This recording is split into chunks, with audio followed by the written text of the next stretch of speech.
3, 2, 1. Da da da da da da da. Hi. How's it going, y'all? I'm Euclidean Vision, and Blizzard are really making use of Stefan Kornakar.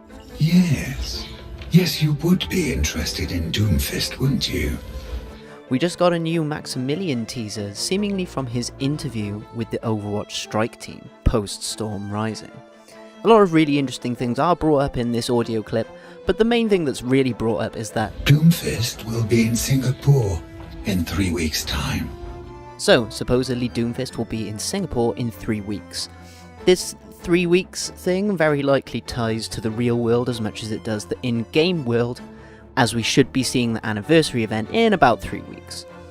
So what does this mean for anniversary? Well, we're likely to be getting a new Singapore map, very likely a deathmatch map, and hopefully that will tie in to the fight that we've seen from Doomfist's origin shot, which, looking back at it, very clearly wasn't Numbani, it was evidently Singapore, and it has now since been confirmed by Michael Chu to be set in Singapore. So we'll be seeing the Singapore map somehow.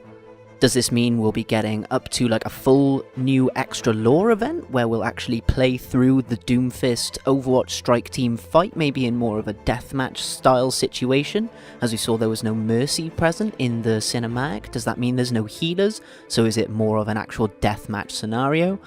Or is this just lore building for the future and there's no event?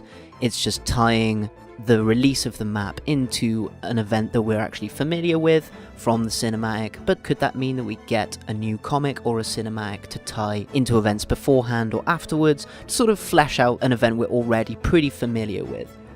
As I mentioned in previous videos, seeing some of these more familiar events actually in the game would be great for the game itself, and to see an actual second lore event in Anniversary I think would be really good to help round out Storm Rising in terms of both like narrative and gameplay, giving us two quite diverse experiences from the two modes, and actually catching Doomfist being more of a satisfactory conclusion to the entire thing than just catching Maximilien that we had done beforehand.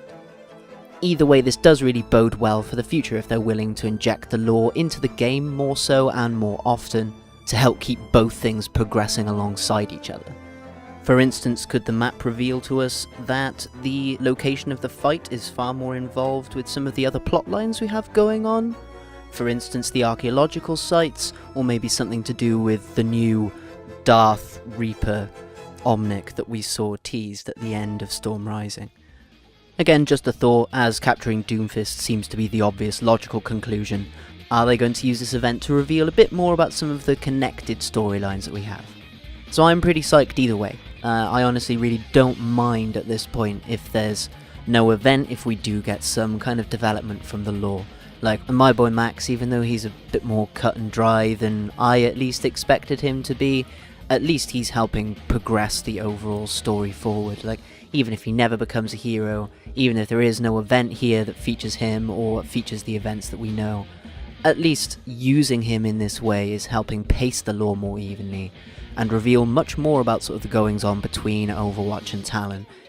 The way they've used him thus far, again, not exactly what I expected or wanted, but it has been really serviceable in moving us forward and helping flesh out the world that we know. But I still do have one or two mild concerns about this entire event correlating with Masquerade. How does Doomfist not know that Maximilien sold him out? There's way too many pieces of information, like probably readily obtainable information, that would point out to Doomfist, either at the time or during his several years in jail, that Max sold him out. So, is this the history that him and Max have, that Max claims that they have?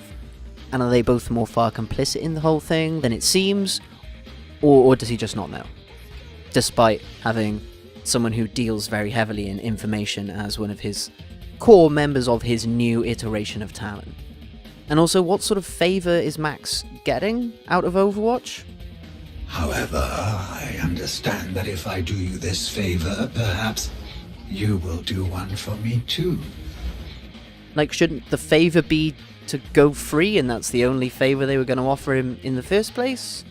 Is he bargaining for more when he was originally just bargaining for his life? That's kind of cool, I suppose, but Overwatch are being a bit soft if they're going to actually like go the distance and give him more than he deserves, say? Is he going to use Overwatch to give him access to some tech to upgrade himself now that he's realised that maybe he does need to be able to take care of himself in the future? And that's how we lead into him becoming an actual playable hero. So we have like the experience of seeing Maximilien's growth of realization that, oh no, if I'm going to be one of the head dudes of talent, I need to be able to 1v4 Overwatch every now and again. So I'm really looking forward to what Anniversary has to offer for us, especially if they're going to give us more lore in any way, shape or form, especially if they give us a new lore event. That'd be sick. This would really paint Blizzard in a good light going forward, especially compared to their previous experiences with repeated events, etc. To show the community they're working on more new events, and especially lore-based ones, which I feel are the community's favourite. That's a really good sign going forward, and I hope to see more of it. So, hopefully, come Anniversary, I will see you in Deathmatch, where I'm going to punch you in the face. May the glorious light of Best Girl shine within you, friends. I've been Euclidean Vision. See you next time.